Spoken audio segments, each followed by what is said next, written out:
to the Women Tech Network session around user experience design. Thank you so much for joining me. I'm really looking forward to talking to you a little bit about how UX is about relationships that you form with your users. So I'm Kelly Jura. I'm the Vice President of Brand and User Experience for Screencast-O-Matic and ScreenPal. And just to give you a little bit of insight into what we do, we create tools for everyone to make and share videos. And our global user base uses our platform to create videos for learning, knowledge sharing, employee onboarding, and feedback. But my path into technology was not straightforward. I first started out in advertising, where I learned the value of a big idea. I then moved into marketing, where I matched that idea to an identified need space. From there, I went into brand strategy, where I married a customer need to a business need. And then I moved into corporate communications, where I crafted and honed messaging for internal stakeholders. And really, my passion was always around the way that people experience ideas. That was kind of the common thread. So moving into user experience design was really pretty seamless for me. I first started out in health tech or healthcare technology, and then I moved into ed tech or education technology.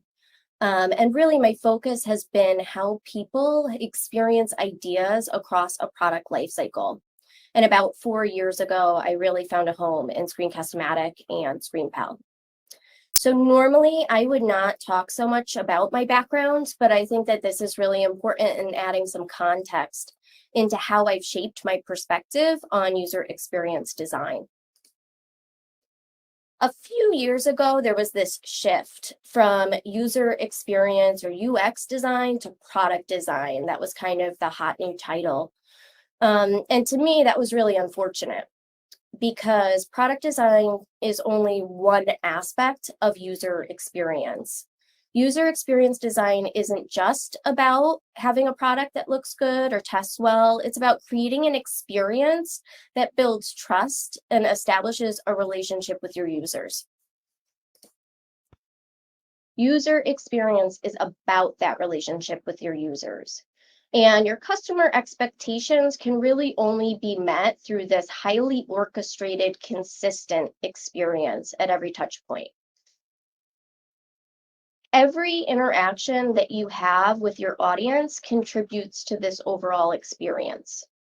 So I like to think of user experience design as this connective tissue that really runs through your branding, your marketing, your customer support, and the product itself. So user experience design needs to be running the show, right? And of course, I would say that as a UX designer, but it's not necessary. There needs to be collaboration and a user mindset when you're crafting all of these different touch points. So the user experience team really needs to partner across the organization with the marketing team, any external agencies like public relations, customer support, sales, and HR, including employee onboarding. A good experience, there's really a lot at stake when it comes to providing a good experience for your users. And according to Gartner, customer experience drives over 2/3 of customer loyalty. That actually outperforms both brand equity and price combined. When someone has a good experience with your product, they're 5 times more likely to recommend that product to their friends, family, their network, and they're more likely to repeat purchase. So there's really a lot of product growth and a lot of revenue at stake. And the cost of a bad experience. So 62% of customers say that they share a bad experience with others. And unfortunately, with social platforms, people really have this opportunity to share their dissatisfaction in a really big way that could be, potentially viral. 1/3 of customers say that they would stop buying from a business solely based on one negative experience. And most often, this is due to a disjointed UX through a siloed customer experience and employee experience. When you fail at providing consistency to your users, you fail the customer. Just like in our personal lives with our personal relationships and friendships, when something goes wrong, you start to do this balancing act, right? You start to weigh the severity of this inconvenience or this breach with the time you've invested, the history of positive interactions, and other options or competition that you have available. Just like, with friendships, you think about the good times and, how long you've been a friend with this person, and you think about what the options are. If a user is coming onto your platform and they have a negative onboarding experience, for instance, and they've only invested 5 minutes, they're likely to look for other options. And if you're in a highly competitive market, they're much more likely to bounce to one of your competitors. And like any relationship, depending on that severity of the breach, there could be a change in brand perception. You could lose brand equity that you've really, tried to build. You can increase acquisition costs for new users, or it could ultimately end in customer churn. I won't spend much time on this, but I will say when a company gets it right, something really magical happens. And everything that Slack does is supportive of their mission to make working life simpler, more pleasant, more productive. I encourage everybody to go on LinkedIn and look at how they respond on LinkedIn. This company really lives their mission through their employees. You can totally tell that they live this brand, and it's really great. Even their product release notes, as a product nerd, I just love reading them. They're delightful, and they're absolutely supportive of the mission. Breaches in trust can easily happen, and sometimes it's somewhat out of your control. So our software is really well adopted in education. And as everyone had experienced, the pandemic in 2020 had drastically changed the way that people worked and learned overnight. So we had always prided ourselves in having these tools that were super easy to use and required very little onboarding. And from a design perspective, I'm very proud of that. And it's excellent to have, such an easy to use product. But people were in a very high stress situation, right? They're in their classrooms one day, and then all of a sudden they have to be teaching virtually, many of them for the first time. And they're trying to connect with their students and get up to speed very quickly, and these users needed help. So we had started the week with the right amount of workload for our support agents, our customer success team and our support team, and by the end of the week we had a 400% increase in tickets. It was just insane. And the requests just kept coming in, and it really didn't give us enough time to properly hire people, onboard them, and deal with this influx of both usage and support needs. And what would normally take us, an hour or two to get back to someone was taking days. And that's really, it's unacceptable for people who are in this really high stress situation. So as you can see on the screen, we ended up with this really negative G2 review, and G2 lets you actually rate 0 stars versus giving us 1 star. But they were saying, 0 customer service. This was somebody who really needed our help and was unable to get us in a timely manner. Some of the things that came out of this actually were pretty positive, including the fact that everyone in our team really rallied around operations. So we had the CTO, the CEO, myself, the development team. We were all jumping in. We were trying to onboard new customers. And because of this, we were able to get a lot of really good learnings that it would have otherwise taken us a long time to uncover. Being able to meet with these users in this kind of high stress situation uncovered these gaps that it may have taken us much longer to get to that point. From a personal perspective, we also gave away a tremendous number of free plans to educators just to help ease the pain. And personally, that made me feel really good. I know the team in general was really excited about that and felt this great sense of purpose. Fast forward to a couple of months ago, we released ScreenPal. And when we did this, we were in a really good position because we had already established this relationship with our users. We were able to build on that relationship using key insights to help meet these unmet needs. And ScreenPal basically just takes any form field in the web, so Gmail, Trello, GitHub, and allows you to create a video message instead of text. So instead of typing, you can just launch the recorder right in the context of, a GitHub thread and create a video. So we had conducted user research, user interviews. We launched this and we're continuing to iterate on it with the customer at the center of everything that we do here. It's because of this good relationship with our users that we were able to get really valuable feedback from them. We were able to gain these insights and we were able to create a product that resonated with them. And I pulled out this share on LinkedIn from Martin Mell. Martin is an all-around great guy. He's a super user of ours and a big fan.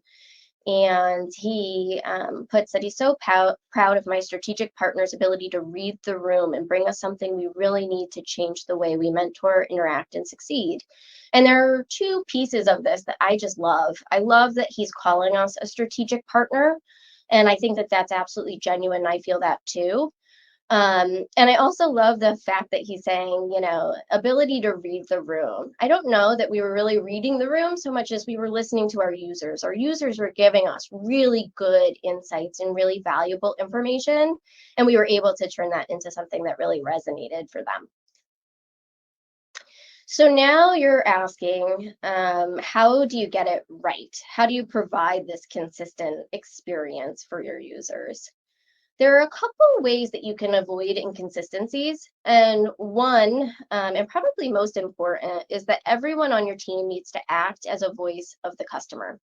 So collaboration is critical across teams. As I said, UX really needs to partner with marketing, really needs to partner with HR, really needs to partner with the different teams to really speak as a voice of the customer to get everybody into that mindset, that user first mindset.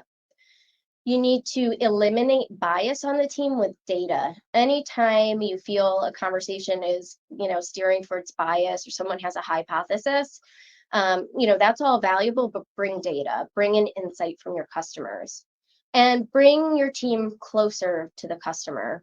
This is really key. When we were dealing with the pandemic, we were very lucky in that even our development team was interacting with the customers and we were able to get great insights. And I think it really just changed the focus and changed the mindset from, how does something operate to how is it going to benefit the user? So it's super valuable.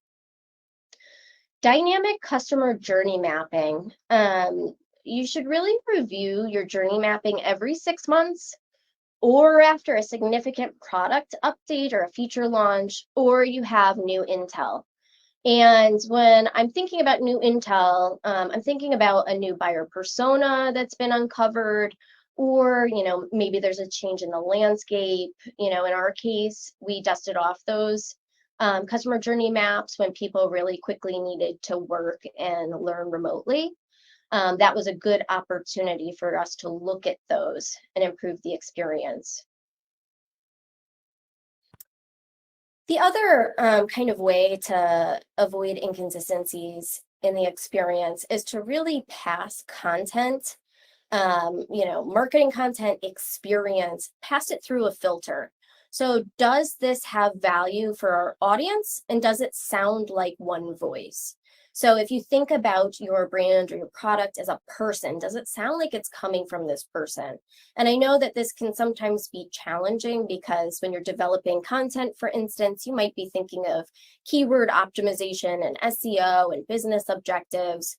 And that's all wonderful and it's near and dear to my heart, but it's important to also pass it through this filter to make sure that it's valuable for your users and it sounds like it's coming from your company. And I kind of go back to Slack in that even their release notes sound like it's coming from their company and it's their voice. And onboarding your team the right way. This is something that's very often overlooked and it's hugely important. Onboarding is really the best time to get everyone in your company on the same page. It sets new employees up for success and it builds a framework for consistency. So, onboarding should include your brand story, your mission, your vision, your tone. It should include your personas and any of those customer insights. And everyone, I can't stress this enough, everyone on your company, in your company, should really walk away from onboarding and understand how their role impacts the overall mission. And, I think about the outcomes of a good relationship with your users. In addition to some of the statistics I talked about earlier about, the positive impact of a good experience. A few years ago, we were actually at a trade show, which is a time that I really love connecting with users. And these women came over to us and they did a skit about our product. They were that excited about sharing that skit with us. And it was really wonderful because it just showed that they had built a relationship with us and they were comfortable enough to do this. And it was kind of quirky. And I loved it. It made me feel good. Personally, it gave me purpose.